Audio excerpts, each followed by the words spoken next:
Welcome to easy learning 700। ये ECO 401 economics की short lecture series का लेसन थर्ड है और इसका टाइटल है demand supply and equilibrium analysis. तो सबसे पहले है इसमें goods market and factors market. तो दो तरह की मार्केट होती हैं, गुड्स मार्केट और फैक्टर मार्केट। जो गुड्स मार्केट होती हैं इसको प्रोडक्ट मार्केट या कमोडिटी मार्केट भी कहा जाता है। तो गुड्स मार्केट के अंदर क्या होता है कि एक्सचेंज किया जाता है, जो फाइनल गुड्स और सर्विसेज होते हैं उनको एक्सचेंज किया जाता है इन मार्केट्स के अंदर। और जो फैक्टर मार्केट होती हैं वहाँ पे फैक्टर्स ऑफ प्रोडक्शन जो होते हैं उनकी सर्विसेज को एक्सचेंज किया जाता है। लैंड, लेबर, कैपिटल और एंटरप्रेन्योरशिप, ये जितने भी चारों फैक्टर्स ऑफ प्रोडक्शन हैं जिनकी डिटेल आ चुकी है, तो इनकी जो सर्विसेज होती हैं उनको एक्सचेंज किया जाता है, सिर्फ सर्विसेज को। फैक्टर्स ऑफ प्रोडक्शन को एक्सचेंज नहीं किया जाता है, क्योंकि बाइंग और सेलिंग करना एक्चुअल वर्कर को यानी लेबर को, ये जो है ज़ाहिर बात है स्लेवरी इसको कंसिडर किया जाता है और ज़ाहिर बात है ये इलीगल है।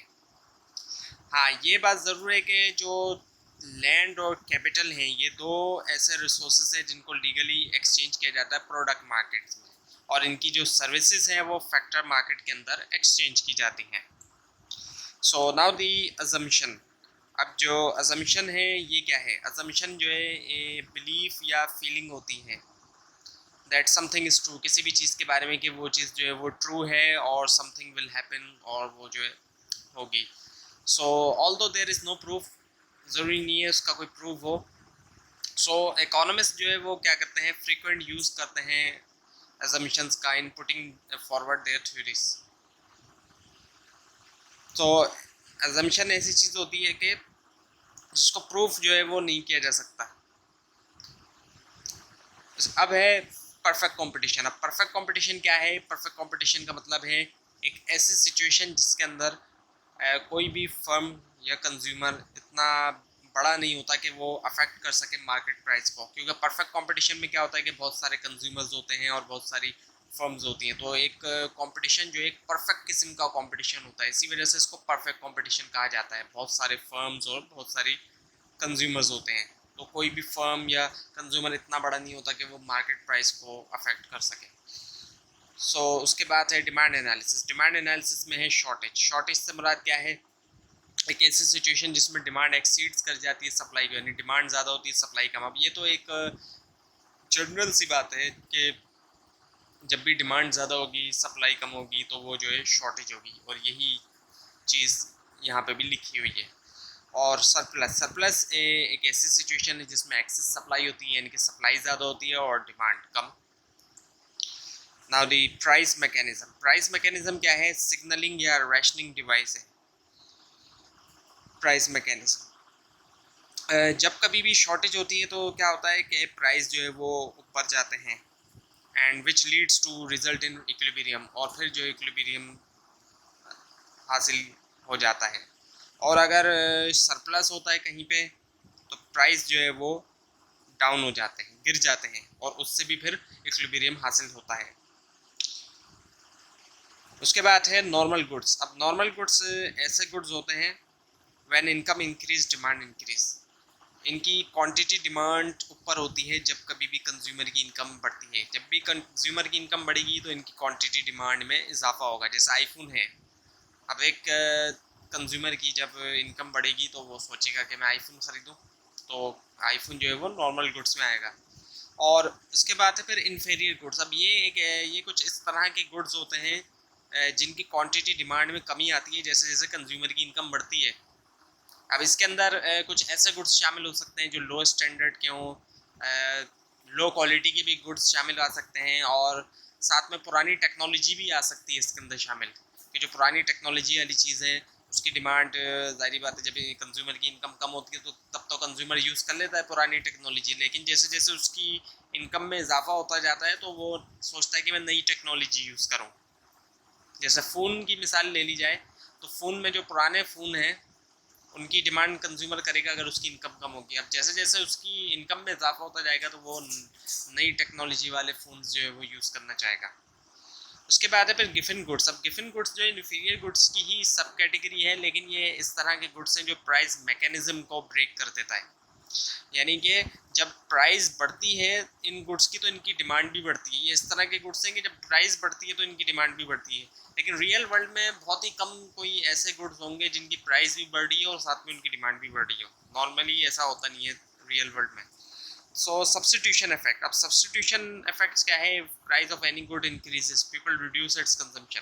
जब किसी भी गुड्स की प्राइस बढ़ती है तो लोग उसकी कंजम्पशन को रिड्यूस कर देते हैं, कम कर देते हैं, और substitute any goods prices not increase, और उसकी जगह कोई ऐसी प्रोडक्ट का इस्तेमाल करते हैं, ऐसी गुड का इस्तेमाल करते हैं जिसकी प्राइस ना बढ़ी हो। इसी को हम कहते हैं सब्स्टिट्यूशन इफेक्ट। और उसके बाद है फिर इनकम इफेक्ट। अब इनकम इफेक्ट क्या है? Change in the demand for a goods और service caused by change in a consumers purchasing power resulting from a change in real income. यानी कि जब इनकम बढ़ती है तो उससे डिमांड बढ़ती है गुड्स की। और जो यहाँ लिखा हुआ है change in a demand for a goods और सर्विस, यानी डिमांड और में जो चेंज आता है गुड्स या सर्विसेज की, किससे चेंज आता है? Cause by change in consumers purchasing power. Consumer की परचेसिंग पावर में जो ये चेंज आया, और परचेसिंग पावर में जो चेंज आता है वो आता है जब कंज्यूमर की इनकम में चेंज आता है। यानी कि इनकम चेंज होने से जो चेंज आ रहा है डिमांड के अंदर गुड्स और सर्विसेज की, उसको हम कहते हैं income effect. So price effect जो है वो क्या है? प्राइस इफेक्ट जो है वो इनकम और सब्स्टिट्यूशन इफेक्ट, जब इन दोनों को मिला दिया जाता है तो प्राइस इफेक्ट हासिल हो जाता है। उसके बाद है फिर सब्स्टिट्यूट। सब सब्स्टिट्यूशन इफेक्ट और ये सब आपने सुन लिया, लेकिन सब्स्टिट्यूट्स क्या होता है? सब्स्टिट्यूट्स का मतलब होता है goods that compete with one another. एक दूसरे से कम्पीट कर रहे होते हैं, एक तरह से मुकाबला होता है इन दो गुड्स के दरमियान, और can be substituted for one another. एक की जगह दूसरा इस्तेमाल किया जा सकता है। ऐसे गुड्स जो एक की जगह दूसरा इस्तेमाल किया जाए उनको हम कहते हैं सब्स्टिट्यूट्स। जैसे कि बटर और margarine.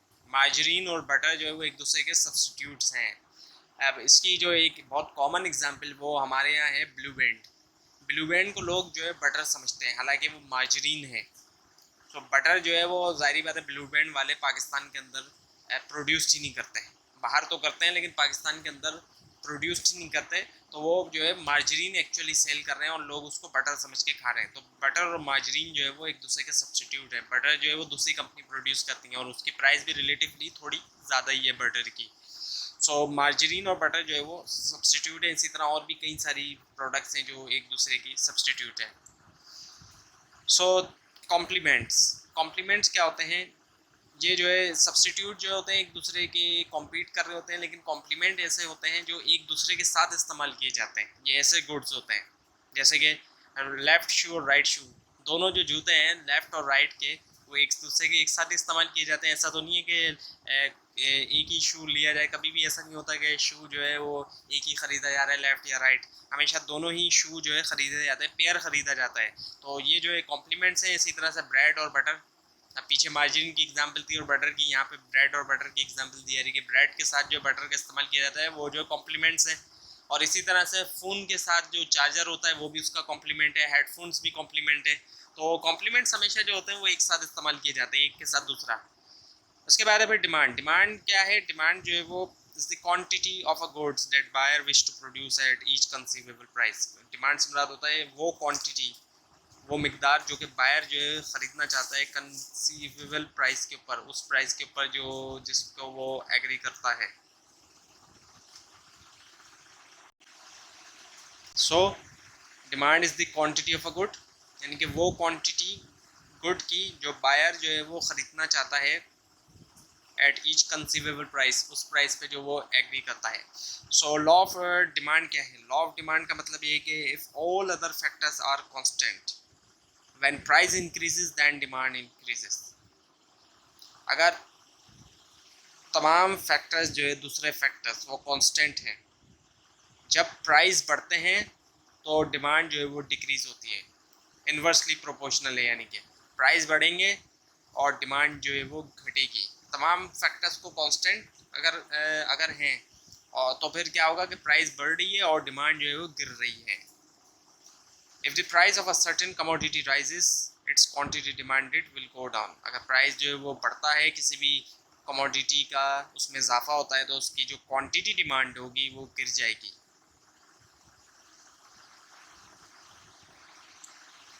So now the demand schedule. अब आपके सामने डिमांड स्केड्यूल मौजूद है जो शो करता है बहुत से कॉम्बिनेशन क्वांटिटी डिमांडेड के और प्राइस के।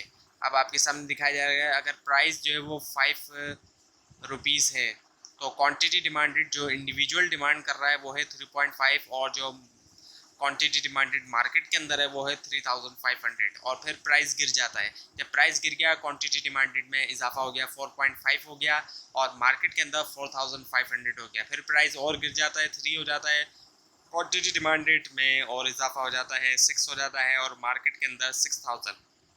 फिर प्राइस और गिर गया 2 हो गया क्वांटिटी डिमांडेड इंडिविजुअल की 8 हो गई और मार्केट की 8000 हो गई। फिर प्राइस और गिर गया क्वांटिटी डिमांडेड 11 हो गई इंडिविजुअल की और मार्केट की 11000 हो गई।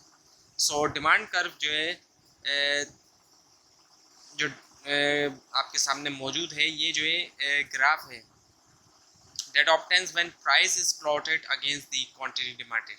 जब प्राइस को प्लॉट किया गया अगेंस्ट दी क्वांटिटी डिमांडेड के अगेंस्ट जब ड्रॉ किया गया, यानी कि वाई एक्सिस पे प्राइस है आपके सामने और एक्स एक्सिस के ऊपर क्वांटिटी डिमांडेड। अब ये डिमांड कर्व जो है वो डाउनवर्ड है और ये इस बात को ही शो कर रहा है कि जैसे जैसे प्राइस जो है वो गिरते जा रहे हैं क्वांटिटी डिमांडेड में इजाफा होता जा रहा है।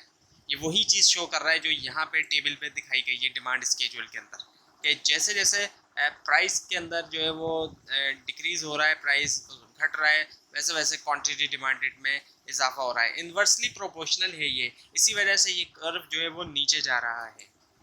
So now the demand function. अब आपके सामने डिमांड फंक्शन है। डिमांड फंक्शन क्या है? इक्वेशनल रिप्रेजेंटेशन है डिमांड की। डिमांड को जो है वो इक्वेशन के फॉर्म में एक तरह से रिप्रेजेंट करना, और ये जो एक मैथमेटिकल इक्वेशन होती है जो एक्सप्रेस करती है डिमांड जो है एक प्रोडक्ट की या सर्विस की as a function of its price and other factor जैसे कि price of substitutes and complementary goods income etc। तो जो क्वांटिटी डिमांड है is the function of quantity demand यानी QD is equals to F multiply by PG T PSI to PSN PCI to PCM YB PGE T+1। तो अब PG जो है वो क्या है?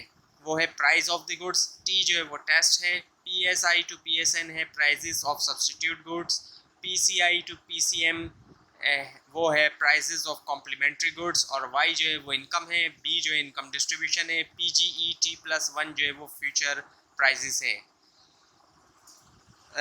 लेकिन सम टाइम कभी कभी ये पॉसिबल नहीं होता कि लिखा जाए इन कॉम्प्लेक्स डिमांड फंक्शंस को तमाम वेरिएबल्स के साथ, तो मुश्किल होता है कि वैल्यूज़ को पुट किया जाए। तो कभी कभी जो है डिमांड फंक्शन को कुछ इस तरह रिप्रेजेंट किया जाता है। ये जो आपके सामने मौजूद है equation of demand function is QD is equals to the A minus B and P।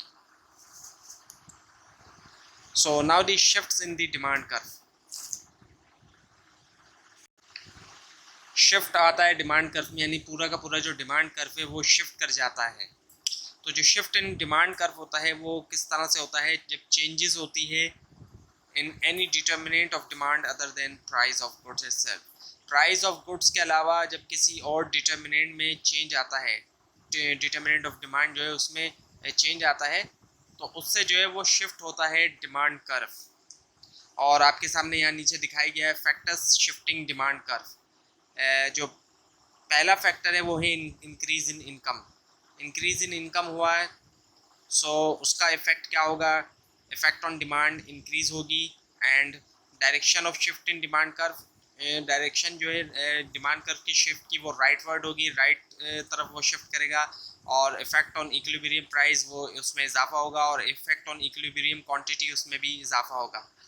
और अगर डिक्रीज़ इन इनकम हो जाता है तो उसका जो इफ़ेक्ट होगा डिमांड पे वो डिक्रीज़ हो जाएगी और डायरेक्शन जो होगी शिफ्ट की डिमांड कर्व की वो लेफ्टवर्ड होगी, लेफ्ट ऑफ शिफ्ट होगी और इफ़ेक्ट जो होगा इक्विलिब्रियम प्राइस का वो डिक्रीज़ हो जाएगा और इफ़ेक्ट जो होगा इक्विलिब्रियम क्वांटिटी का वो भी डिक्रीज़ हो जाएगा।